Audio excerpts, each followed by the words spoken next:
Assalamualaikum warahmatullahi wabarakatuh. Shalom, Om Swastiastu, Namo Buddhaya, dan salam kebajikan. Tentunya selamat sore buat Tribuners dimanapun Anda berada. Salam sehat, salam bahagia, serta semangat menjalankan aktivitasnya di sore hari ini. Tentu senang saya rasanya saya Fiorina Jiretno dapat kembali berjumpa di hadapan Anda dalam program spesial kita hari ini yaitu Bincang Kampus edisi 18 Mei 2023. Tentu kita akan senantiasa membagikan informasi yang aktual, informatif serta menarik dan perlu kita perbincangkan. Nah, pada kesempatan yang berbahagia ini, Vio sudah kehadiran satu mahasiswa, lebih tepatnya mahasiswi, yang sangat berprestasi pastinya dan juga sangat cantik ternyata ya. Dan pastinya kita akan membahas terkait satu kegiatan yang telah diikuti oleh narasumber kita yang satu ini, yaitu pelaksanaan pemilihan mahasiswa berprestasi Pilmapres oleh Lembaga Layanan Pendidikan Wilayah 9 sudah melaksanakan satu kegiatan yang tentunya bergengsi juga, tepatnya pada tanggal 10 Mei 2023 lalu, tepat satu minggu yang lalu. Tentu kita akan menanyakan lebih detail terkait hal ini bersama narasumber kita dengan tema kita hari ini, Paper Second Opinion, berujung juara Pilmapres. Bersama narasumber kita ada Syarifah Fatima Nisatul Jannah SB, selaku mahasiswa berprestasi LLDikti di Wilayah 9. Untuk itu langsung saja kita sapa dan berkenalan terlebih dahulu bersama narasumber kita. Halo, Assalamualaikum warahmatullahi wabarakatuh. Waalaikumsalam, Kak. Gimana kabarnya? Baik banget, alhamdulillah. Kita buat kesepakatan dulu nih, Vio boleh panggil Syarifah dengan panggilan apa mungkin? Boleh Ica kali ya, Kak? Oke, Biar lebih Ica dekat. aja ya, Iya, iya. oke. Biar lebih akrab kita hari ini. Ica, ini kan hari libur juga ya? Iya.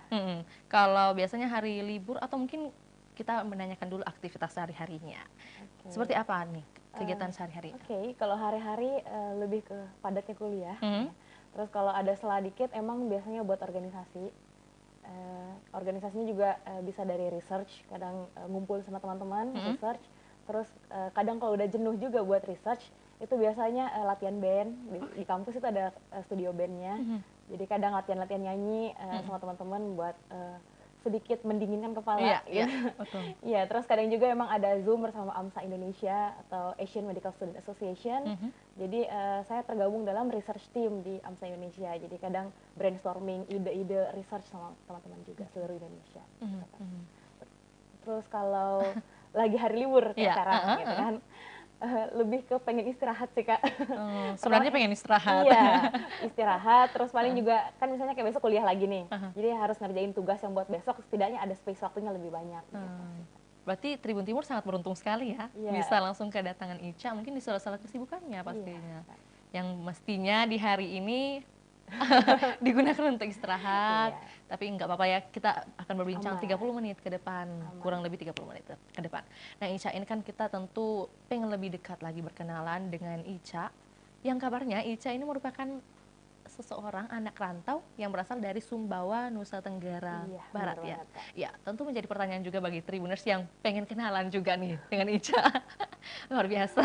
Ica, boleh ceritakan gimana kesan-kesannya, mengapa bisa sampai ke Kota Makassar seperti itu, dan gimana kesannya bisa menjadi bagian dari Kota Makassar itu sendiri. Oke. Silakan. Saya pertama daftar itu Fakultas Kedokteran UMI tahun 2020, Kak. Jadi saya angkatan 2020. Terus ya waktu itu lagi pandemi, mencari fakultas kedokteran waktu itu memang sangat susah. Dan UMI adalah satu-satunya fakultas kedokteran swasta yang saya daftarkan. Iya. Dan waktu itu nomor absen saya aja itu dari 260 mahasiswa saya 256. Jadi kayak on last minute. Iya, on last minute, on last chance gitu untuk menjadi anak kedokteran, dan akhirnya diterima oleh UMI. Terus sangat beruntung rasanya bisa bergabung bersama keluarga besar UMI dan juga menjadi bagian dari Kota Makassar saat ini, karena dari kebiasaan riset saya mungkin, lalu dari masa-masa belajar saya di SMA itu sangat didukung setelah saya masuk ke UMI. Terus misalnya saya menawarkan diri nih ke fakultas kayak, izin dok, di sini saya mau ikut lomba research kayak gini, terus tingkat nasional gini-gini. Ayo, butuh apa aja buat researchnya? Kamu butuh alat apa? Sampelnya butuh berapa? Gitu. Bikin aja rinciannya. Mau pembimbingnya siapa gitu? Atau saya bantu cari ini pembimbingnya yang sesuai bidangnya gitu. Kayak mereka welcome dengan semangat gitu loh membantu saya research. Jadi kayak, wah ini kayak kesempatannya terbuka lebar nih gitu. Jadi sangat senang rasanya bergabung juga di keluarga besar Fakultas Kedokteran UMI. Terus kayak kemarin juga selain dukungan di akademik terkait kedokterannya juga, itu di non akademik kayak kemarin tiba-tiba, "Dok, saya lolos seriosa nih, Dok. Iya. Ini gimana, Dok?" Gitu.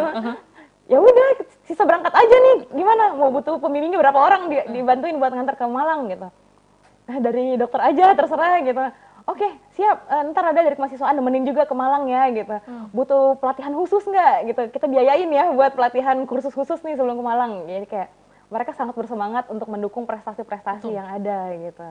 Jadi memang mereka sangat memanfaatkan momen buat saya maupun teman-teman lain yang ingin proaktif untuk berprestasi kayak gitu. Seriusnya di sini menyanyi? Menyanyi, Oke. seriosa. Ya kan hobinya Ica ini ada riset, Iya, nyanyi menyanyi, juga. main piano juga bahkan Iya. kan? Jadi memang mungkin di salah-salah kesibukan atau juga ya tadi salah satu cara hilangkan penat begitu, Iya. apalagi seorang mahasiswi kedokteran, Iya. ya pasti lari-larinya ya kalau bukan healing ke tempat-tempat atau alam gitu Iya. ya ke seni juga Iya. gitu. Mungkin boleh ceritakan kalau seni sendiri mungkin sejak kapan nih Ica tertarik di dunia seni, khususnya nyanyi nih ya? Iya, kalau seni sebenarnya kalau suka nyanyi sebenarnya dari kecil suka nonton Barbie, seriosa kan itu Barbie. Terus kalau serius buat nyanyi itu lebih ke SMA sih Kak. Jadi kayak kelas 1 SMA itu ada pensi. Jadi waktu itu pensinya itu kayak bebas genrenya apa, yang penting disuruh nyanyi gitu kan. Dan waktu itu saya kayak iseng aja nyoba, ya, agak diseriosain gitu. Waktu itu saya nyoba dan waktu itu kayak milih lagunya itu emang lagu buat audisi Gita Bahana Nusantara gitu kan. Gita Bahana Nusantara itu paduan suara Istana Negara. Dan waktu itu kayak iseng aja pakai lagu audisi itu gitu kan. Dan akhirnya di kelas 2 SMA ada audisinya dibuka nih Gita Bahana Nusantara. Jadi saya daftar ke audisinya, terus bisa ikut jadi bagian sopran atau suara tinggi dari Cewek. delegasi NTB ke Paduan Suara Istana Negara 2018 waktu itu. Ini SMA kan? SMA. Okay. Dan sejak saat itu kayak dengar teman-teman waktu itu kan baru belajar seriosa nih. Sedangkan pas datang ke sana itu kayak orang-orang udah pada seriosa semua nih gitu kan. Akhirnya saya kayak belajar dari teman-teman yang ada di sana untuk memaksimalkan seriosa itu. Dan pas di kampus ternyata pas di tahun 2022 kemarin itu ada buka Pekan Seni Mahasiswa Nasional. Dan akhirnya di situ sebenarnya saya daftarnya pop. Jadi kayak izin sama dosen gitu saya daftarnya pop. Terus dokternya bilang, "Gak mau coba seriosa?" gitu. "Coba aja," gitu kan. Akhirnya last minute di malam besoknya itu mau audisi, malamnya saya ngisi form daftar seriosa. Dan saya kayaknya satu-satunya cewek daftar seriosa waktu itu. Terus kayak si jurinya waktu seleksi tingkat kampus kaget kan. "Oh, kamu daftar seriosa juga ya?" gitu. "Kasih dia air minum cepat, kita mau denger dulu nih seriosanya gimana," gitu. Jadi setelah nyanyi pop, nyanyi seriosa juga. Terus kan waktu itu, "Kak, tapi saya nggak hafal loh liriknya, saya baru memutuskan semalam," gitu. "Udah nggak apa-apa," gitu. Akhirnya dibantuin, "Saya baca liriknya aja, terus kamu nyanyikan gitu. Akhirnya nyanyi, udah langsung ke mereka, "Oke, thank you, Cak. Thank you, udah daftar hari ini kami dapat penyanyi seriosa baru," gitu.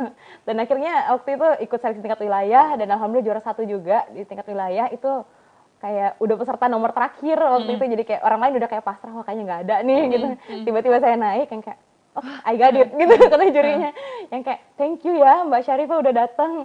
Saya nggak jadi putus asa deh, ternyata ada," gitu. Jadi yang oke, dapat kesempatan lagi akhirnya tahun lalu ke Malang di Brawijaya lombanya tingkat nasional. Itu solo ya? Solo serius. Jadi memang dari beberapa yang sudah disampaikan oleh Ica ini selalu jadi ini ya bagian last minute ya. Tapi bagian last minute ini bahkan mendatangkan keuntungan juga, jadi berkah juga bagi Ica sendiri. Kadang juga Kak, kalau misalnya last minute itu biasanya baik di research maupun di lomba nyanyi ya, itu biasanya ide-ide cemerlang itu di last minute itu kayak ibarat second opinion ini. Second opinion ini kayak baru kepikir setelah sekian banyak topik dipilih, jadi kayaknya second opinion yang paling pas deh. Akhirnya baru difinalisasi di malam mau disubmit, itu yang baru kayaknya ini yang paling bagus topiknya buat diangkat gitu. Akhirnya itulah yang dimaksimalkan pembahasannya. Gitu. Jadi wajar saja ya dengan nama second opinion ini. Tentu sudah dijawab juga dengan Ica bahwa kan pasti penasaran juga Tribuners kan mengapa menggunakan term second dan juga opinion ini gitu. Jadi memang karena menjadi pilihan nantinya mungkin bisa menjadi pilihan bagi mereka yang akan menggeluti lah bidang ini ya. Tapi mungkin sebelum terlalu jauh ke sana, tentu belum lengkap rasanya ya jika seorang pendatang belum ditanyakan apakah sudah merasakan culture shock nih di Kota Makassar. Ica sendiri mungkin bisa menjelaskan kepada Tribuners seperti apa yang dirasakan, dialami, atau mungkin juga bahkan sampai sekarang masih kagetan mungkin istilahnya. Silakan Ica. Iya Kak, oke kalau misalnya terkait culture shock, pertama itu waktu awal makanan yang sambal pakai pisang itu yang kayak Ah, baru-baru ini ya. baru bisa menerima gitu. Biasanya Yang kan kayak, manis ya iya gitu biasanya kan kan. manis. Terus kalau misalnya di sini kan yang palm sugar keju itu Ya. kan kayak oke that's the best cuisine gitu kan. Terus tiba-tiba mau nggak yang pakai sambal gitu. What? Pisang goreng pakai sambal gitu. Itu satu culture shock juga. Terus kayak antara mau bilang aku kamu di sini pakainya kita. Ya. Nah, itu kayak kita what gitu kita. Terus kayak setelah dijelasin lagi, oh oke, kita itu bukan Anda dengan saya tapi Anda gitu bilangnya Anda kita. pribadi. Ya Anda pribadi itu kita yang kayak oh gitu ya, yang kayak oke, sekarang baru udah lancar juga ngomong agak-agak logat Makassar juga gitu. Oke, logatnya kayak gimana Ica? Boleh coba ya? Kalau gitu coba seriusannya aja. Boleh. Boleh? Serius? Iya. Boleh dong sedikit. Oke.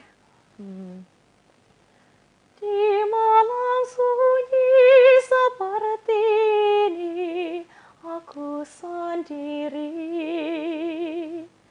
Alam membisu, hening menyepi, bagai bersemedi. Tuhan Maha Kasih, lihatlah hambamu. Gitu kan. Ayo beri aplaus dong yang meriah nih yang di belakang layar. Luar biasa loh. Ya, jadi memang kalau seriosa itu mungkin kuncinya nggak boleh gugup ya. Karena kan memang yang ditampilkan ada vibra khusus yang ya harus stabil lah dan intinya ya. ketenangannya teruji gitu kalau seriosa. Betul. Aduh, gimana sih caranya bisa menyeimbangkan antara mungkin seriosa dan juga kedokteran? Ini kan beda jalur ya. Gimana Ica? Jadi mungkin awalnya kayak cuma suka denger aja lagu-lagu seriosa gitu kan. Dari SMA ikut GBN, akhirnya suka denger lagu seriosa.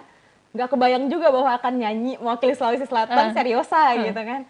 Cuma waktu itu karena memang penggelutnya masih sedikit, terutama di Indonesia kan seriosa. Jadi dengan penuh keisengan saya menseriusi itu seriosa dalam belakangan ini. Terus akhirnya sempat juga dapat kesempatan buat latihan khusus, dikasih kursus nih sama kampus. Terus akhirnya didatangkan pelatih yang khusus memang buat ngelatih pernafasannya. Itu kan beda antara mau nyanyi pop dengan nyanyi seriosa gitu kan. Terus kayak pemaknaannya itu beda. Kayak misalnya lagu yang barusan terkait Tuhan kayak gitu kan, ibarat kita bersujud jam 3 pagi kita berharap ridho Tuhan, itu kan beda rasanya dengan kita mau nyanyi cinta-cintaan biasa gitu kan. Jadi kayak merenungkan diri, agak-agak kayak meditasi juga untuk dapat makna dari lagunya gitu kan Kak. Jadi kayaknya sambil belajar juga kadang-kadang kan kalau misalnya nggak terlalu serius yang dipelajari bisa sambil denger juga lagu-lagu seriusanya gitu. Jadi kalau ada free time didengerin dari YouTube kayak gitu aja sih Kak. Jadi dengan ada pelajaran begitu mungkin yang harus difokuskan pada saat mempelajari materi kedokteran, kemudian mungkin dengar iseng-iseng dengar lagu, apakah nggak buat ngantuk? Gitu. Sebenarnya enggak sih Kak, justru kalau buat saya pribadi sambil dengar lagu itu kayak biar stay awake, biar nggak ngantuk. Ya, cuma kan kadang ada juga kayak major-major yang saya nggak boleh terdistract sama lagu, lirik-liriknya lah gitu. Jadi ya lagu klasik atau apa gitu. Jadi kayak piano-pianoannya itulah antara yang diputar pas lagi mau fokus kalau misalnya deket-deket ujian. Cuma kalau nggak pakai musik sama sekali itu jadinya kayak ngantuk, hampa gitu. Akhirnya kayaknya udahan aja deh belajarnya gitu kalau nggak ada musiknya. Sedangkan kalau ada kalau ada musiknya kayak biar tembus sampai pagi juga kadang masih bisa bangun gitu. Itu sih Kak. Jadi Ica ini mungkin kalau ditanya gitu ya, tipikal mahasiswi yang ambis nggak ya, tanda kutip ya ambisnya? Ambis kalau mungkin kalau di kedokteran kan ambisnya ngejar IPK tinggi gitu kan atau kumlotnya. Kalau saya lebih ke kayak apa ya, lebih ke holistiknya sih Kak, kayak IPK-nya masih aman, terus lomba-lomba masih bisa diikutin juga karena yang kayak mungkin waktu SMA lebih ke ambis lomba, akhirnya kalau tiba-tiba nggak lomba sama sekali saat masuk kuliah agak aneh juga rasanya, tiba-tiba kok ya udah pulang kuliah hari ini belajar buat besok lagi kayak kosong gitu kan. Jadi kayak selama tugas buat besok udah dikerjain, mau ngapain lagi nih gitu kan. Akhirnya dapet lah ide-ide research kadang dari situ. Gitu sih, Kak. Mungkin ada tips-tips yang bisa dibagikan buat Tribuners nih ya, gimana sih biar bisa produktif gitu. Kan dari jawaban yang disampaikan oleh Ica sendiri bahwa mungkin kalau kuliah pulang itu kan Hmm, hampa aja Iya, juga hampa. rasanya kan. Iya. Tentu masih banyak juga yang tidak bisa seperti Ica Iya. gitu. Perlu ada mungkin masukan atau insight yang bisa diberikan langsung dari Ica selaku seseorang yang bahkan produktivitasnya ini melebihi si mahasiswa lain nih. Iya, Kak. Gimana? Oke, kalau saya sendiri di kampus itu salah satunya wajib buat join salah satu badan semi otonom atau organisasi. Itu kan wajib satu minimal. Ya. Nah, misalnya kayak saya join lah di salah satunya gitu kan. Di yang arteri aja nih, arteri itu yang art Fakultas Kedokteran UMI. Jadi situ yang kayak setiap every event yang ada di kampus kayak kami mendukung, baik itu padus, terus band itu kayak ngebantu juga. Nah, terus kayak have fun aja dulu di situ. Dan buat researchnya sendiri karena kan sekarang target kampus Merdeka juga salah satunya buat meningkatkan research di universitas kan. Jadi untuk research juga saya bergabunglah dengan organisasi yang emang fokusnya di research karena emang dari SMP sering ikut lomba research. Nah, jadi buat tetap berkembang di research dan nggak ketinggalan zaman nih idenya, jadi saya merasa bahwa kayaknya harus nih tetap join di organisasi yang ngebahasnya emang research kayak gitu. Terus untuk bisa tetap produktif juga, pertama yang pasti kita masuk kuliah emang ngejar kuliahnya kan, bukan ngejar organisasinya gitu. Jadi emang tugas-tugas kuliahnya harus selesai duluan. Kalau misalnya lebih cepat selesai kan berarti waktu free-nya lebih banyak kan. Jadi kayak lebih banyak waktu buat pergi latihan nyanyi, lebih banyak waktu buat ngubrik-ngubrik jurnal penelitian dibandingkan jurnal setelah menyelesaikan jurnal-jurnal buat tugas kedokterannya, berarti kan ada waktu buat jurnal-jurnal penelitian yang lain kayak gitu sih. Nah, biasanya kan untuk membuat satu jurnal itu butuh waktu. Iya. Maksudnya rata-rata dan umumnya mungkin butuh waktu sehari, 2 hari, bahkan hitungan jam itu sangat terbatas ya. Mungkin hanya beberapa orang yang bisa. Iya. Nah, kalau Ica sendiri masuk di dalam kategori yang mana nih? Yang butuh cepet sih Kak, karena emang tugas di kedokteran itu kayak hari ini dikasih, paling bisa itu kadang besok dikumpul, lusa dikumpul, paling lama 3 hari, 2 kali 24 jam. Jadi emang mencari jurnal dalam waktu 2 sampai 3 jam itu kayak udah biasa dilakukan gitu. Terus paling bedanya kalau buat kayak teman-teman yang lagi skripsian, itu kan butuh lebih banyak jurnalnya kan. Jadi emang kadang saya juga ngebantuin teman-teman yang lagi skripsian, misalnya mereka kadang konsul, jadi kadang pembimbing 3, dir pembimbing 3 gitu, bantuin dong saya direvisi nih bagian ininya gitu. Kadang fokusnya bahas apa nih gitu, saya nanyain ke mereka, mereka jelasin, oke mungkin metodenya giniin ya, saya lingkarin, terus pengolahan datanya kayaknya bagusan pakai ini deh, ntar kalau misalnya udah ACC saya bantuin deh gitu. Kadang kalau teman-teman juga kayak gitu, kayak nggak boleh saya sendiri yang fokus meneliti, tapi teman-teman saya kayak ketinggalan di blok penelitian itu kan. Jadi kayak kalau misalnya kalian susah chat aja nggak apa-apa. Jadi kadang waktu itu pas awal-awal mau sibuk seminar proposal teman-teman itu, mereka kadang sampai jam 3 pagi konsultasi buat riset mereka gitu. Terus kebetulan karena saya kan sebelumnya ikut lomba penelitian dan alhamdulillah konversi, nggak bikin skripsi lagi. Jadi kayak, Ca, ngomong kamu nggak bikin skripsi kan, bantuin dong kita yang lagi bikin skripsi gitu. Yang kayak, oke, aman, kirimin aja gitu. Jadi saya bantuin kadang lingkarin bagian ini, coba diganti deh, ini diganti, jumlah sampelnya kayaknya salah deh. Jadi mereka hitung ulang, akhirnya, Ca, ACC, besok sempro gitu kan, kayak ikut bahagia juga sama teman-teman gitu sih Kak. Mungkin ada tips-tips tersendiri untuk website atau yang bisa kunjungi nih, kalau misalnya ingin mencari jurnal begitu khususnya di dunia kesehatan, ada website apa nih yang biasa dikunjungi oleh Ica? Kalau website yang biasa dikunjungi banyak sih Kak, dan mungkin setiap teman-teman kedokteran juga tahu, itu ada namanya NCBI. NCBI itu khusus menyediakan jurnal biomedis kedokteran, di situ udah lengkap. Terus dari FK UMI sendiri, kita langganan jurnal namanya GALE, jadi itu adalah jurnal internasional berbayar, dan kami dibayarkan oleh fakultas untuk bisa mengakses setiap saat jurnal itu dari GALE. Terus ada juga mungkin Google Scholar, dan juga beberapa dosen-dosen kami memang sudah peneliti juga. Jadi di situ ada publikasi dari dosen-dosen kami juga bisa kami akses di situ. Terus di UMI sendiri itu kan sekarang kalau skripsian wajib mensitasi dari jurnal dosen kita gitu kan. Jadi di situ kalau kedokteran sendiri ada UMI Medical Journal, Fakultas Kedokteran UMI Medical Journal, terus ada jurnal kesehatan masyarakat dari Fakultas Kedokteran UMI juga ada, kayak gitu sih Kak.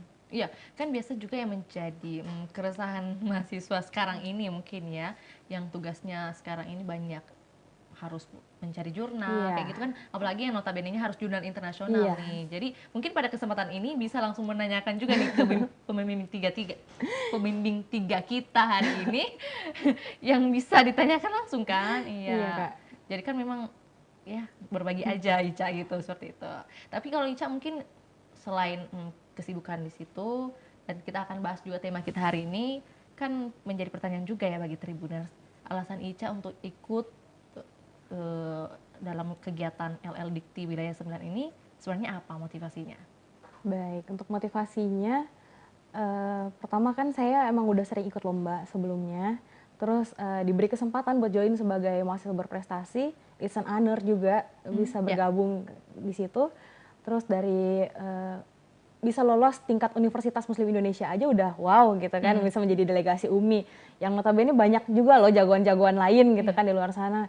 Terus dikasih kesempatan untuk ikut seleksi ke LLDT Wilayah 9, itu kayak luar biasa gitu kan, bisa join. Terus dan alhamdulillah karena ternyata research yang saya lakukan tidak sia-sia, bisa dipercaya di situ, dan jurinya juga kemarin tertarik buat nanya-nanya banyak. Yang harusnya kemarin kan kayak cuma 15 menit, jurinya nanya-nanya itu cuma kayak 5 menit kan. Tapi akhirnya kayak tiap juri dapat space 5 menit jadinya gitu, kayak mau juga dong nanya gitu ya, juri-jurinya kayak aktif juga. Jadi terus kayak orang-orang yang ada di sekitar situ kayak mereka panik kan, kayak Cak bisa jawab gitu. Baik, izin menjawab, jadinya masih tetap semangat sampai akhir kan. Mereka juga kayak wow gitu, mereka karena orang-orang UMI sendiri kayak wah ternyata emang lancar juga jawabnya ya gitu. Dipahami juga. Iya, dipahami dengan baik. Akhirnya mereka sendiri kan sebelumnya seleksinya kan online nih, tahap-tahap sebelumnya. Terus kayak baru juga head to head offline kan. Jadi wah mantap sih emang gitu, dari orang UMI berarti nggak salah pilih nih gitu. Mereka dari orang UMI-nya juga kayak gitu. Terus kayak berkesempatan buat mewakili LL Dikti bersama teman-teman dari Unhas dan juga Universitas Sulawesi Barat kan. Sangat spesial sih rasanya bisa disandingkan dengan teman-teman yang ada itu, karena mungkin usaha saya selama ini ikut lomba dan akhirnya diakui oleh LL Dikti juga bahwa secara capaian unggulan, research saya emang dianggap bagus gitu dari LL Dikti, kan berarti apa ya, kayak bahagia aja sih, kayak istimewa gitu bahwa bisa disandingkan bersama teman-teman yang lain yang ikut lolos juga 3 besarnya. Anyway, kalau untuk indikator penilaian dari paper ini sendiri, ada apa saja nih yang disampaikan ke Ica? Kalau indikator penilaiannya ya, indikator penilaiannya itu kemarin sebanyak apa masalah yang bisa dituntaskan. Jadi kan masalah utama yang dibilang di sini adalah Sustainable Development Goals. Dan Sustainable Development Goals itu ada 17 poin. Nah, dalam research second opinion ini saya udah ngebahas 5 poin di situ. Jadi tidak hanya dari poin 3 terkait kesehatannya, tapi pengembangan infrastruktur juga, pengembangan kerjasama antar lembaga juga. Terus di situ juga keberlangsungan hidup yang lebih panjang, di situ juga dibahas. Terus kesetaraan gender, bahwa tidak ada istilahnya dokter perempuan, dokter laki-laki. Jadi di situ semua orang punya kesempatan buat berpendapat, punya opinionnya di situ. Jadi tidak ada istilah bahwa dokter radiologi laki-laki lebih bagus dari radiologi perempuan gitu. Pencitraannya mereka lebih bagus, nggak ada. Jadi di situ semua orang bisa menyampaikan pendapatnya, dan semua pendapat itu bisa diterima untuk menentukan diagnosis utama yang paling tepat kayak gitu kan. Nah, kalau yang menarik juga mungkin dari segi pembangunan infrastruktur yang dimaksud Ica ini, boleh didetailkan nih pada kesempatan ini seperti apa nih? Nah kalau melalui second opinion ini, infrastruktur itu pertama bahwa kan ini kita bikin website terlebih dahulu nih, power sources-nya itu di situ crowd sources, dan setelah kita mengumpulkan dari berbagai pihak, misalnya kayak tadi dokter, tenaga kesehatan, baik perawat juga bisa dilibatkan di situ, terus farmasi, orang-orang yang bergelut di farmasi terkait pengobatannya, terus bisa juga terkait manajemen rumah sakit di situ, karena kan misalnya kita bilang diagnosisnya ini, harus diobati dengan ini. Apakah ditanggung BPJS? Itu termasuk juga kan untuk perkembangan ke depannya. Terus di situ bisa melibatkan juga kepala dinas kesehatan mungkin, karena mereka juga orang-orang yang terlibat langsung di situ kan. Jadi orang-orang governmental kayak dinas kesehatan, terus dan jajarannya mungkin bisa bergabung. Lalu perusahaan obat misalnya kayak Kalbe, Kimia Farma itu. Jadi kalau misalnya dibilang pasien ini kayaknya dicurigai penyakit ini, terus butuh pengobatannya dengan jenis ini. Jadi mereka si Kalbe ini bisa bilang, kami punya loh produksi obat yang seperti itu, mau nggak ngambil di kami gitu kan. Jadi di situ bisa ditangani secara holistik. Jadi apapun itu yang buat menangani si pasien ini bisa langsung ditangani. Terus misalnya kayak alat-alat kesehatan medis juga, misalnya dokternya kayak saya butuh alat X-ray baru dengan jenis ini. Jadi si penyedia alat kesehatannya ini, kami punya dok alatnya, kalau mau kami kirimkan sekarang kayak gitu kan. Jadi kerjasama yang baik dari seluruh orang yang punya interest di kesehatan bisa gabung di situ. Gitu kan. Jadi memang sekalian juga Ica menjawab begitu pertanyaan jika Tribuners penasaran ya, apakah nanti dalam second opinion ini hanya tenaga medis ya kan? Tadi sudah dijawab langsung bahwa memang ini ada holistik, beberapa holistik yang beberapa diambil. segmen ini harus terlibat gitu ya. Benar Kak. Oke. Nah, kalau mungkin dari segi ikut lomba ini ya LLT, tentu kan ada beberapa peserta juga. Jumlahnya berapa orang nih totalnya? Kemarin tuh ada 13 orang Kak. 13 orang untuk wilayah 9 sendiri? Iya, itu yang hadir secara offline dan yang lolos ke tahap, kan itu sebelumnya kita seleksi berkas dulu dari LLDikti, dan yang dipanggil untuk tampil secara offline itu ada 13 orang kemarin. 13 orang. Terdiri dari 8 sarjana dan 5 yang diploma, itu beda kategori kemarin. Iya, dan itu tentunya masing-masing beda pembahasannya. Iya. Mungkin Ica sendiri kan kesehatan, ada apa lagi mungkin? Teman-teman mungkin yang lulusan teknik ya, atau yang jurusannya emang teknik itu kayak terkait infrastrukturnya mungkin yang diperdalam, terus mungkin teman-teman yang lain saya kurang tahu juga karena kemarin sistem audisinya itu kita one by one masuk ruangan, jadi emang nggak boleh denger topiknya yang lain apa. Cuma mungkin pembahasan itu kan 17 SDG banyak kan yang bisa teman-teman yang lain bahas, dan pastinya menarik-menarik juga kemarin dari teman-teman yang lain. Oke, nah tentu kita juga ingin menanyakan langsung nih dengan Ica bahwa apakah nanti dengan second opinion ini bisa menguntungkan atau juga merugikan? Kalau menguntungkan kan pasti, tapi kalau dari segi kerugian apakah sudah diperhitungkan, mungkin ada atau dan seperti apa? Kalau kerugian sebenarnya yang harus kami perkirakan sejak awal itu dari sisi etika kedokterannya. Apakah misalnya pasien yang kami laporkan kasusnya di dalam crowdsource itu data dirinya lengkap atau emang penyakitnya aja yang dikonsultasikan. Karena secara etika medis, apabila pasien di rumah sakit A ditanyakan keluar, itu berarti kan harus nyonya A dengan keterangan gini, usia sekian, atau tuan B gitu, kita nggak boleh nyebut kan nyonya Ica dengan penyakit gini. Jadi kan secara etika medis harus kami lindungi, dan mungkin itu yang kadang agak diragukan kan, misalnya kayak kita nanya di Halodoc nih, itu di Halodoc kan nama kita disebutin tuh kayak dok, halo dok, nama saya ini, saya mau konsultasi gini, dan kalau misalnya kita nggak request buat namanya di anonim, website-nya nggak akan nge-anonim nama kita kan. Nah, sedangkan kalau lewat crowdsource ini, pertama etika medisnya harus tetap kami lindungi, terus etika kedokterannya juga memang harus tetap kami lindungi, bahwa dari manapun dokter-dokter ini, mereka memang betul-betul ingin bekerja sama dalam crowdsource ini tanpa mereka memandang yang satu lebih baik atau satu lebih buruk si dokter-dokter yang ada terlibat di situ. Itu. Terus kalau kelebihan ya tentunya itu tadi, bahwa semua aspek yang punya interest di bidang medis akan bekerja sama dengan baik dalam media itu. Tentunya menguntungkan juga bagi mereka ya. Untuk mereka juga. Gitu, Kak. Nah, Ica mungkin hingga saat ini kan kalau kita berbicara progres begitu, ini kan sudah menjadi juara 1 begitu, dan kemudian untuk implementasinya sendiri mungkin ada target akan dibuat kapan, dan juga apakah bekerja sama dengan pihak lain mungkin dalam pembuatan website dan sebagainya seperti apa? Kalau untuk implementasi dalam waktu dekat, memang sekarang sementara untuk pembuatan tim terlebih dahulu untuk develop programnya, dan mungkin untuk develop programnya, untuk membuat programnya itu sendiri akan bekerja sama juga dengan teman-teman lain dari UMI kan, pada jago juga buat software dan lain-lain kan. Jadi tentunya nantinya akan kerjasama juga dengan teman-teman yang lain. Terus untuk sebagai tim pekerjaan utamanya itu nantinya kan akan terdiri dari Ica sebagai koordinatornya, lalu ada teman-teman juga baik itu dari tenaga medisnya maupun dari teman-teman ahli IT-nya juga, itu harus dilibatkan semua karena kan semua dibutuhkan nih di dalam sini. Jangan sampai karena informasi yang errornya bukan karena dokternya yang error, tapi website yang error, tiba-tiba yang ditanya A yang keluar B gitu kan. Jangan sampai karena emang website errornya itu yang membuat kita salah diagnosis gitu kan. Jadi memang harus dimatangkan secara serius untuk pembuatan aplikasi nggak sih Kak? Untuk mematangkan ini tentunya ada persiapan yang sudah dilakukan oleh Ica kan. Kalau boleh tahu, Ica mungkin sudah riset hal ini, second opinion ini terlebih khususnya itu sejak kapan? Apakah last minute pada bulan berapa, mungkin bisa lebih didetailkan? Kalau untuk tertarik dengan topiknya, untuk researchnya itu sebenarnya udah lebih dari setahun terakhir kayaknya Kak, udah sering emang dibahas. Terus selain itu emang si second opinion ini emang udah jadi ketertarikan saya sejak lama.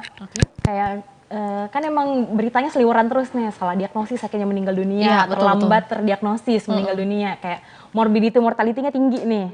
Terus second opinion ini ternyata pernah ada yang coba di Amerika Serikat. Mereka kayak buat versi sederhananya lah antara jaringan beberapa rumah sakit, dan itu ternyata sangat membantu gitu kan. Tapi belum ada yang membuat bahwa ini sebagai provider khusus untuk mewadahi si second opinion ini. Dan saya juga sempat wawancara ke beberapa dosen-dosen juga kayak bagaimana dok menurut dokter terkait second opinion. Saya adalah pengguna aktif second opinion kata mereka, kayak mungkin memang yang provide second opinion ini belum ada, tapi saya sebagai dokter, saya sering melakukan second opinion ini. Apabila saya misalnya dapat kasus yang unik, kasus yang berbeda, maka saya harus tanyakan ke senior saya yang sudah pernah atau sudah sering bahkan dapat kasus itu, yang kayak, dok ini gimana dok, gitu. Terus menurut saya diagnosisnya ini, menurut dokter benar atau tidak, gitu kan. Itu sudah sangat sering dilakukan di dunia kesehatan ternyata. Dan tapi memang belum ada yang mewadahi secara utuh gitu.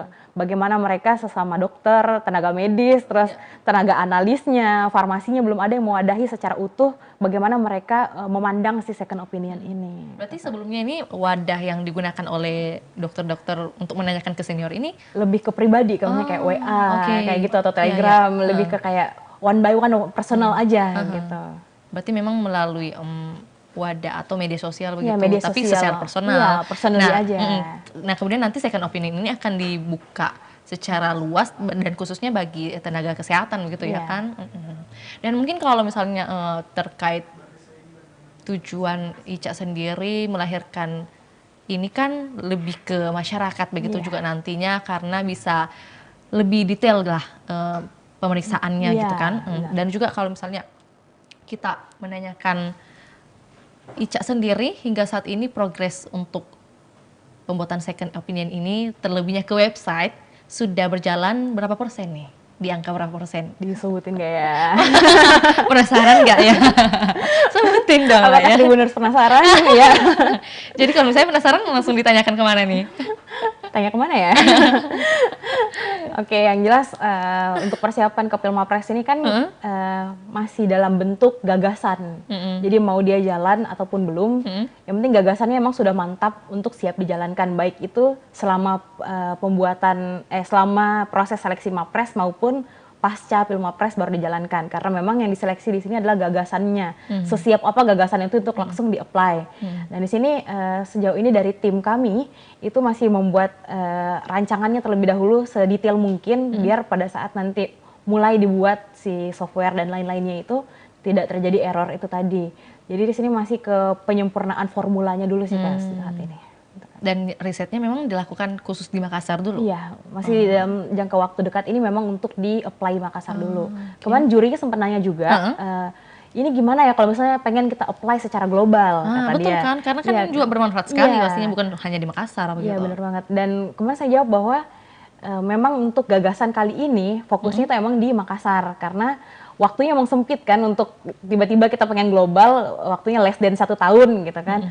Jadi emang fokusnya saat ini research-nya untuk data-data normal di Makassar dulu, misalnya kayak prevalensi penyakit A itu sekian persen di Makassar, angka kematian, angka kecacatan itu kami cek terlebih dahulu untuk kota Makassar. Dan kalau misalnya akan di-apply ke global untuk lebih jauhnya lagi, itu sebenarnya dengan metode yang sama juga, hanya saja nantinya akan melibatkan lebih banyak data, personalnya lebih banyak. Terus nanti kita bisa menggunakan big data dari rekam medis seluruh dunia. Di situ akan dilibatkan bahwa misalnya ada gambar X-ray nih, dan misalnya dari gambar itu maka dokter-dokter dari seluruh dunia itu akan menjawab, di kasus saya dia itu diagnosanya ini, dan ini titik ininya persis, tulang ininya tidak intak sekian persen, itu akan dibahas juga oleh dokter-dokter lain di situ yang akhirnya menyebutkan oke, diagnosisnya ini gitu. Itu dari seluruh dunia bisa melibatkan si rekam medis big datanya itu tadi. Berarti secara tidak langsung informasi yang nanti didapatkan di second opinion ini adalah ya selain lebih luas dan juga berdasarkan pengalaman-pengalaman yang sudah mereka dapatkan ya. Ya kan tidak jarang juga ada penyakit mungkin yang hanya didapati di beberapa orang gitu kan. Misalnya 1 per 1000 orang, 1 per 10.000 orang. Tapi mungkin yang Ica tahu mungkin ada penyakit seperti apa nih yang sudah menjadi data nih bagi Ica sendiri. Kalau yang ditampilkan dalam gagasan saya kemarin itu terkait penyakit paru contohnya. Di Kota Makassar itu kemarin tingkat kejadian tuberkulosis, TBC. TBC. Itu salah satu yang paling tinggi. Itu sekitar 25% dari seluruh penyakit paru yang ada di Makassar. Dan itu paling rentan buat terkena multi drug resistant atau orang ini akhirnya resisten dengan obatnya. Betul. Ya misalnya kayak ini orang TB itu kan obatnya itu wajib pakai rifampicin sekian bulan gitu kan. Itu siapapun itu yang kena TB. Tapi dalam kasus-kasus tertentu kalau misalnya orang udah kena multi drug resistant, mereka butuh obat khusus sebagai tambahan biar obatnya ini berfungsi, biar obatnya bekerja. Dan disitulah tujuannya kenapa kita butuh si second opinion ini juga. Misalnya kita melaporkan kondisi pasien ini secara lengkap, misalnya di dalam media itu. Jadi pasiennya kondisinya sekian, dia udah kena TB sekian bulan, terus dia MDR TB. Mohon izin dok, arahannya gimana nih, gitu kan? Kami harus tambahkan di obat apa? Apakah dia disertai hipertensi kah, diabetes mellitus juga? Itu berarti kan obat tambahannya nanti akan beda, kayak gitu kan? Akan diberikan precision medicine atau personalized medicine yang lebih detail buat si pasiennya ini. Gitu. Terus kayak misalnya di Makassar juga yang nomor 2 itu pneumonia, yang sesak napas, kayak gitu kan itu tinggi.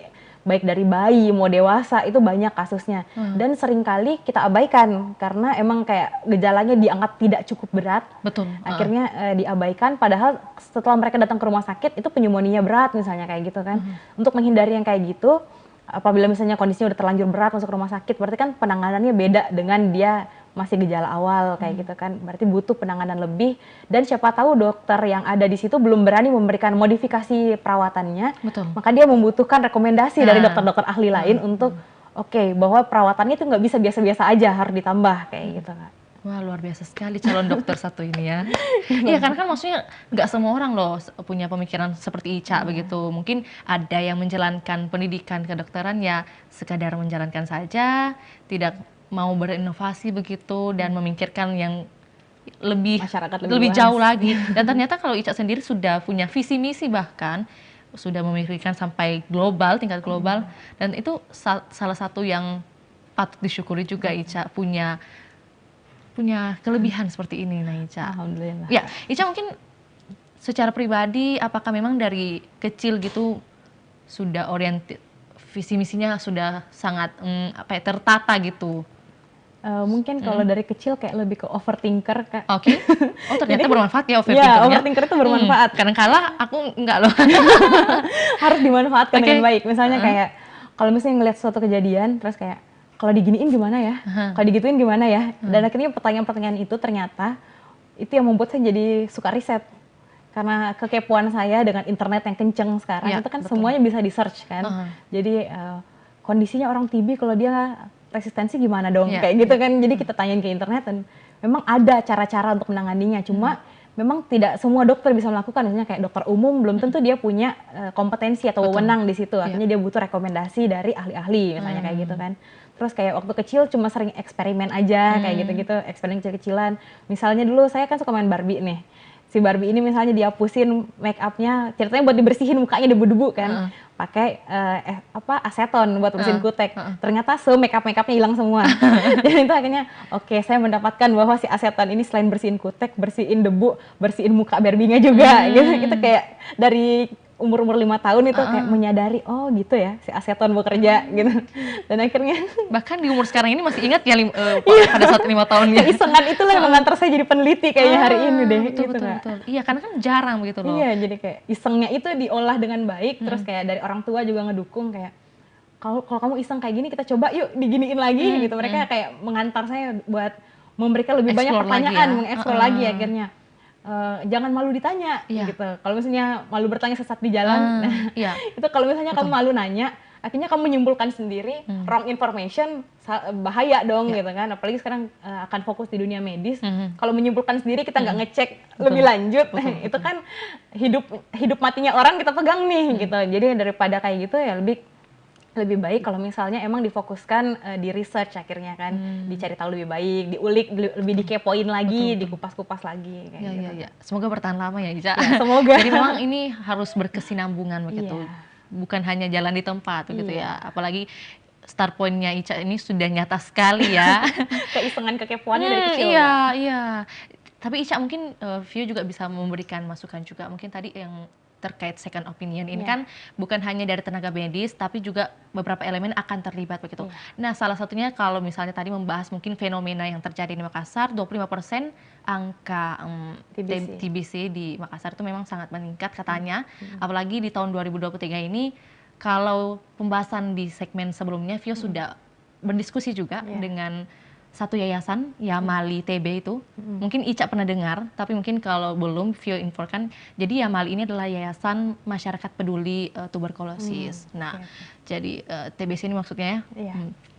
Jadi nanti dari sana katanya mereka membantu juga mereka ini yang punya penyakit TBC dan mempertemukan juga dengan dokter-dokter. Dan mungkin jika Ica mungkin mau mencari begitu pasien, mungkin bisa langsung terhubung ke Yamali TB. Jadi ini mungkin insight yang bisa Vio berikan nih dari insight yang banyak Ica sudah berikan kepada Vio dan juga Tribuners pastinya. Dan sepertinya mungkin Yamali TB bisa menjadi bagian dari crowdsources kami. Betul, betul. Jadi mereka itu memang menghimpun begitu namanya yayasan ya, membantu juga. Ya pokoknya nanti Ica akan research lagi lah ya. Ica, mungkin tadi kan sudah dijelaskan bahwa saat ini formula sedang lagi berusaha dimatangkan. Apakah sudah menemukan tantangan? Pastinya ada ya. Iya, pastinya ada. Cuma ya saat ini harus kami tangani terlebih dahulu dan mungkin nggak usah di-spoil di sini. Seperti itu, Kak. Pastinya ada buat internal tim kami untuk menyusunnya terlebih dahulu. Oke, ya itu kan rahasia dapur ya. Rahasia dapur. Ya, mungkin memang ada yang bisa disampaikan, ada tidak, tapi Ica lebih memilih tidak disampaikan karena ini memang khusus punya Ica gitu. Ica dan tim. Kalau gitu Ica, mungkin tahap selanjutnya dari seleksi Pilmapres, ini kan sudah di tingkat wilayah, kemudian akan di tingkat nasional pastinya kan, akan dikirim ke nasional maksudnya. Itu ada beberapa tahapan yang akan dilakukan nih. Baik, sekarang itu lagi nunggu buat isi account buat ke tingkat nasionalnya dan untuk seleksinya itu hampir sama juga kayak wilayah kemarin bahwa akan diupload gagasan kreatifnya itu terkait second opinionnya akan diupload kembali terus capaian unggulan. Nah, capaian unggulan ini juga bukan hanya dari prestasi IPK, lomba-lomba yang diikuti, medali yang didapatkan, termasuk juga kayak riwayat ikut bakti sosial, terus riwayat-riwayat kepanitiaan, riwayat organisasi, semuanya itu dinilai, ada nilainya gitu di situ. Misalnya kayak menjadi ketua di satu organisasi, terus ikut bakti sosial itu sebagai apa gitu, misalnya apakah misalnya sunatan massal, apakah menjadi operatornya, apakah menjadi asisten, ataupun hanya menjadi front desk, misalnya itu dalam kegiatannya. Itu semua ada poinnya di dalam si capaian unggulan itu. Selanjutnya juga ada speech English di situ juga, termasuk dalam penilaiannya.